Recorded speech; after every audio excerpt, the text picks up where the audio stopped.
Bismillah. Assalamualaikum warahmatullahi wabarakatuh. Alhamdulillah wassalatu wassalamu ala Rasulillah wa ala alihi wa sahbihi wa mawala amma ba'd. Saudara-saudaraku kaum muslimin yang dimuliakan Allah Subhanahu wa taala. Insyaallah kita akan membacakan beberapa poin penting ya di pembukaan kitab Al-Adhkar karya Al-Imam An-Nawawi rahimahullahu taala. Dan di dalam kitabnya Al-Adhkar, Imam An-Nawawi menukil firman Allah Subhanahu wa taala, "Fadhkuruni adzkurkum." Al-Baqarah ayat 152. Allah Subhanahu wa taala berfirman, "Fadhkuruni adzkurkum." Maka ingatlah kalian kepadaku, niscaya aku pun ingat kepada kalian. Jadi kitab Al-Adhkar ini adalah kitab yang di dalamnya terhimpun zikir-zikir, doa-doa yang dicontohkan, yang diajarkan oleh Nabi Shallallahu Alaihi Wasallam kepada kita selaku umatnya, agar kita bisa mengamalkan zikir-zikir dan doa-doa tersebut di dalam keseharian hidup kita. Nah, ini sangat penting sekali ya, supaya kita sebagai seorang hamba selalu terhubung, terkoneksi ya dengan Rabb kita, yaitu Allah Subhanahu wa taala. Karena zikir ini merupakan bagian ibadah yang besar di sisi Allah Subhanahu wa taala, dan zikir ini merupakan ibadah yang tidak terikat oleh waktu. Jadi sekapanpun ya seseorang bisa mengamalkan ibadah ini, yaitu zikir kepada Allah Subhanahu wa taala. Dan Allah Subhanahu wa taala berfirman di dalam surat Al-Dzariyat ayat 56, "Wa ma khalaqtul jinna wal insa illa liya'budun." Tidaklah aku menciptakan jin dan manusia melainkan agar mereka beribadah kepadaku. Nah, kita diciptakan oleh Allah Subhanahu wa taala tidak lain tidak bukan tujuannya adalah agar kita beribadah kepada Allah Subhanahu wa taala. Dan ibadah yang paling ringan ya, yang paling mudah untuk dikerjakan oleh setiap kita ya, tanpa butuh energi yang banyak dan juga tidak membutuhkan harta ya, tidak mengeluarkan harta, yaitu adalah zikir ya, kepada Allah Subhanahu wa taala. Fa'ulima bihadza anna min afdhali halil 'abdi ya halu dzikrihi ya rabbal alamin wastighaluhu bil adhkar al warida an Rasulillah sallallahu alaihi wasallam sayyidil mursalin. Maka dari sini diketahui bahwasanya di antara keadaan yang paling utama ya, kondisi yang paling utama, yang paling afdol yang dilalui oleh seorang hamba adalah kondisi keadaan ketika dia selalu berzikir mengingat Allah Subhanahu wa taala, Rabbil alamin, Rabb alam semesta, dan juga kesibukannya ya, yang mana dia selalu menyibukkan dirinya dengan berzikir mengingat Allah Subhanahu wa taala dengan zikir-zikir yang datang dari Rasulullah sallallahu alaihi wasallam selaku pemimpin para nabi, para rasul. Kemudian hadirin ya, saudara-saudariku kaum muslimin yang dimuliakan Allah Subhanahu wa taala. Beliau Imam An-Nawawi rahimahullah kemudian menyebutkan ya, di antara motivasi beliau menulis kitab ini Al-Adhkar adalah hadis Nabi Shallallahu alaihi wasallam di dalam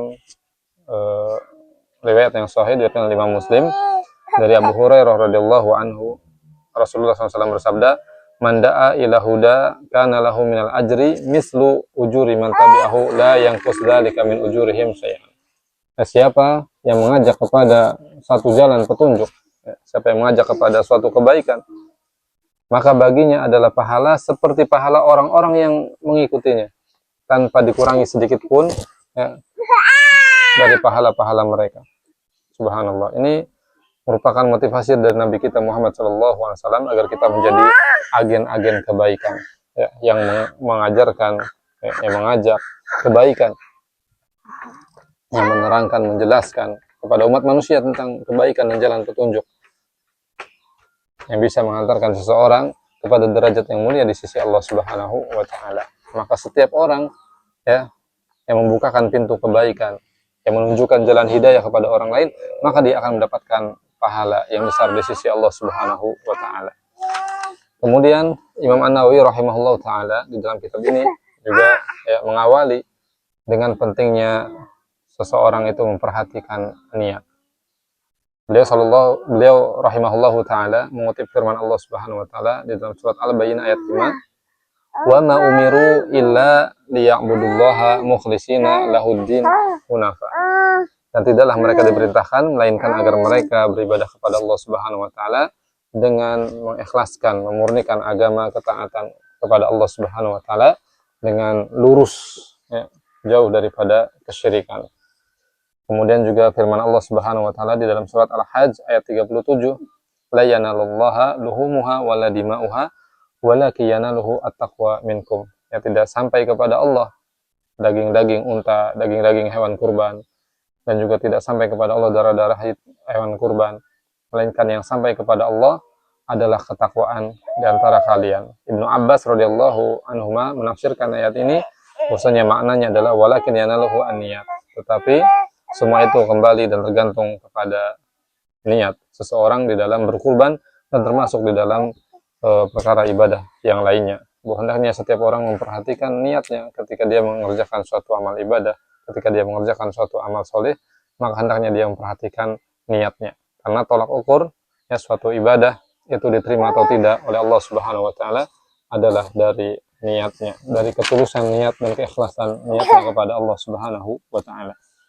Dan juga beliau rahimahullah taala membawakan hadis Nabi sallallahu alaihi wasallam, ya, dari sahabat Umar bin Khattab radhiyallahu anhu, Rasulullah sallallahu alaihi wasallam bersabda, innamal a'malu binniyat wa innama likulli imri'in ma nawa. Sesungguhnya segala amal perbuatan itu ya hanyalah tergantung kepada niatnya.